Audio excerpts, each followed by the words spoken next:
I'm Ron McCombs. I'm Tim King, and we're from the band Soil, and we're here live at the Hard Rock Cafe being interviewed by the music press.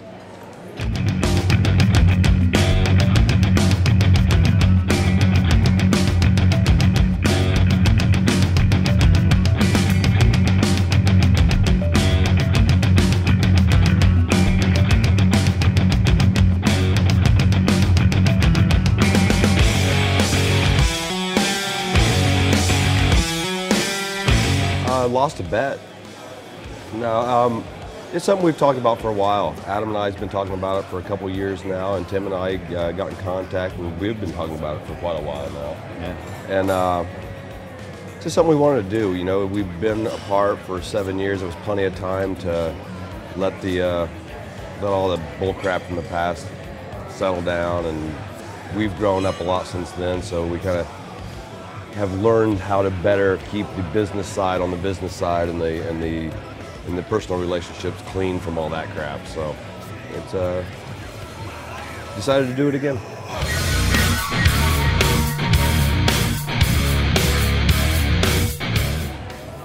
It feels good. I didn't really know what to expect coming back over, and we knew that this is where we wanted to do it. If we're going to get back together and do Soil again in any shape or form, we knew we wanted to do it in the UK, and to be able to do that, to be over here doing it, has been really special. And seeing the response from a lot of the fans has been crazy. Oh yeah, I mean, we probably couldn't ask for a better homecoming with Ryan coming back than the UK fans have given. And another nice little surprise that we got coming back over here is the Scars record tipped the silver status. So we got presented with our awards in Scotland, and it's just been great. I mean, to have a silver record, and for that album 10 years later to be so important to the fans, it means a lot to us. It's pretty heartwarming. I don't get it, but it's awesome. Me neither.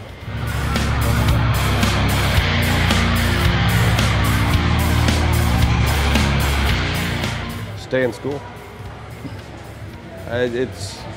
It sounds sad, but yeah, the industry is really, good luck. I mean, to be honest, good luck. I mean, if it's what you want to do, you're going to do it just like we did. You're going to continue to try until you'll continue to beat your head against the wall.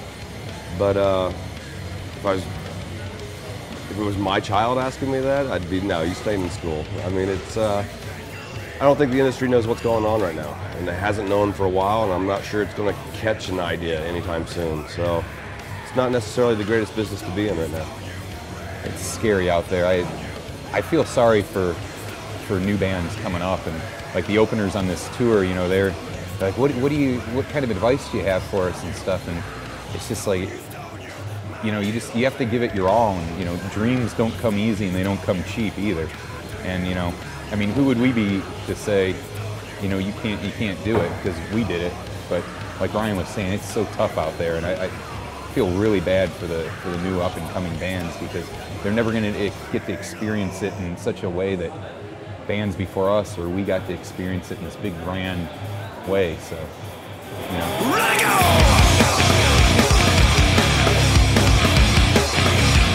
Rum and cigarettes. A lot of Captain Morgan and Marlboros are pretty much my warm up and warm down every night. He's not lying about that. It's worked for 10 years, so stick with it. Liver and lungs are shot, but voice is still going okay. Just let it go. Bringing me down, bring me down, sweet sugar. Bringing me down, bring me down.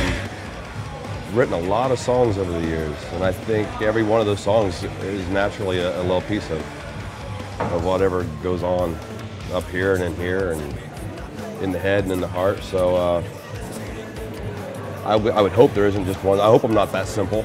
I hope there isn't just one song, because relearning these songs, it's been years since I sang them, and going back over the lyrics of just these songs, I started remembering where I was in my life when I wrote this song or that song, and what I was going through emotionally, what I was feeling. It was like, wow, it was neat, and kind of made me go back through some of the other material from back in the day and do the same thing. And yeah, I hope there isn't just one song.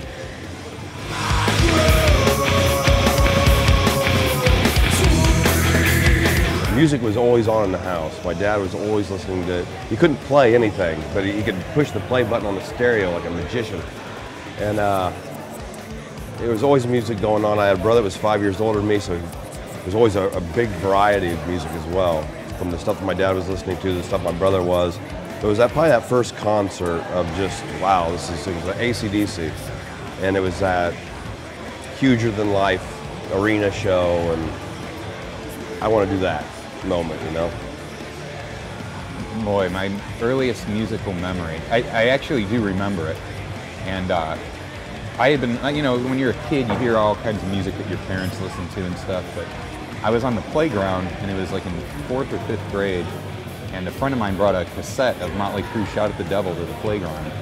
And we all started, he's like, look what my brother got.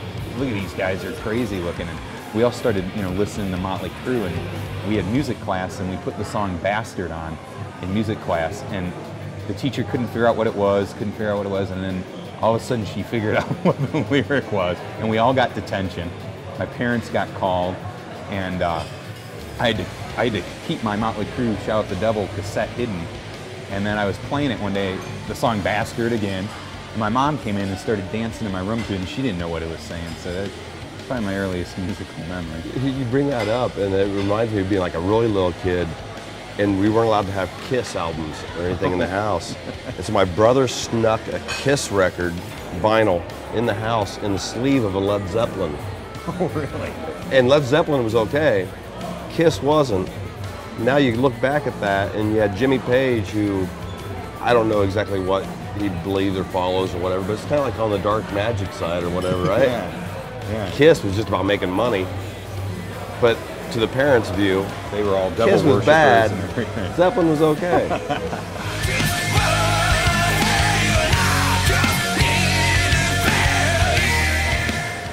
I wish I could write like some other singers do about like books and about stories and history or whatever, but I've never, it's just my own personal experiences, what I've gone through. I say I wish I could write like them, but then again, I'm glad that I'm writing about stuff that I actually know about. And I just write about what I know, write about what I've been through. You know, hopefully writing from a personal standpoint, there's somebody out there getting that same feeling.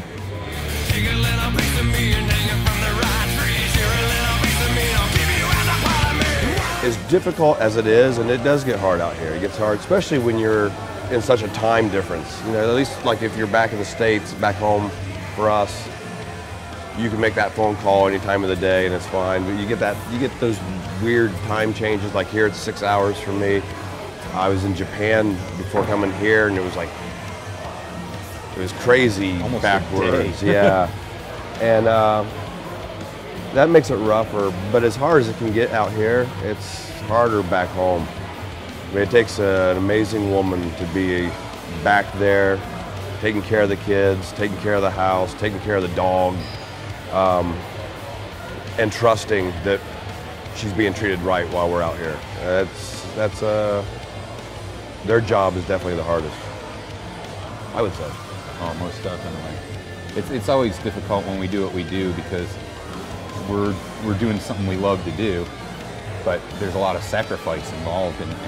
And you know, we've all gone through we've all missed out on a lot of things. We've all missed a lot of birthdays, a lot of holidays, a lot of everything through the years.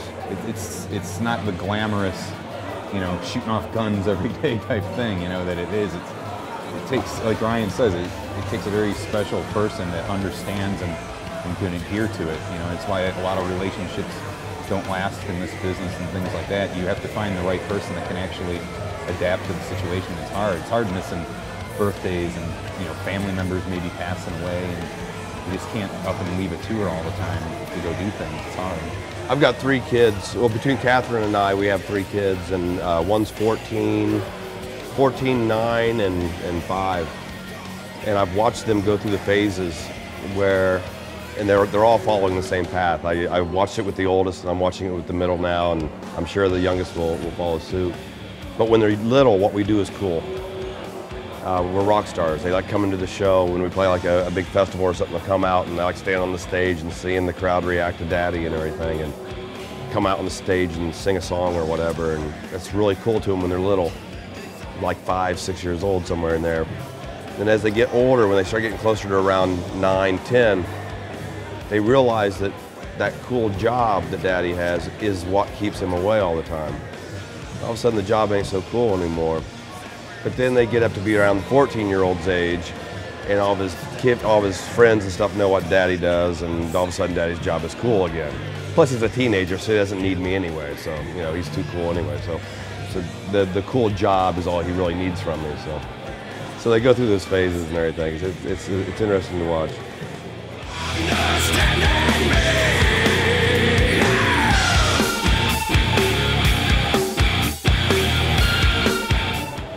You know what, I'm going to say if I could sing any song with any other band, it would be Dream On by Aerosmith. I mean, they're not, you know, Alice in Chains is probably my favorite band. It was like that band that I grabbed a hold to, and that was the first band that came into my mind. But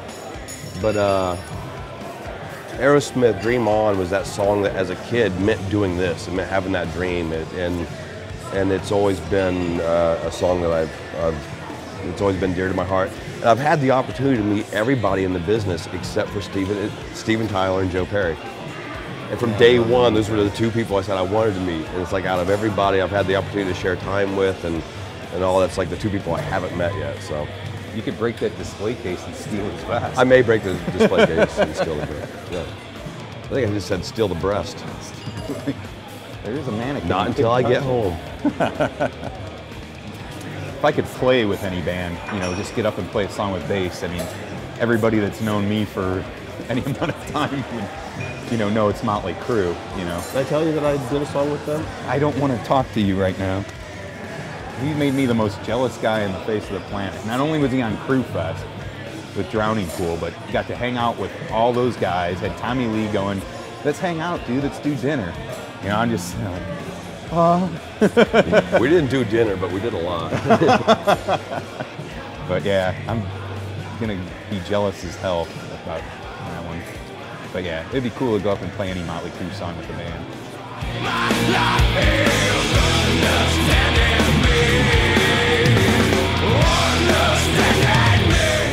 The greatest thing about this entire, you know, tour and reunion and anniversary of Scars is that we're having a lot of fun with it. We're not worrying about what's going to happen. We're not worrying about this or that. We've done it. We're still here. So it's time to enjoy, you know, the fruits of 10 years worth of labor on it, you know. So it's been a trip. It's been really cool.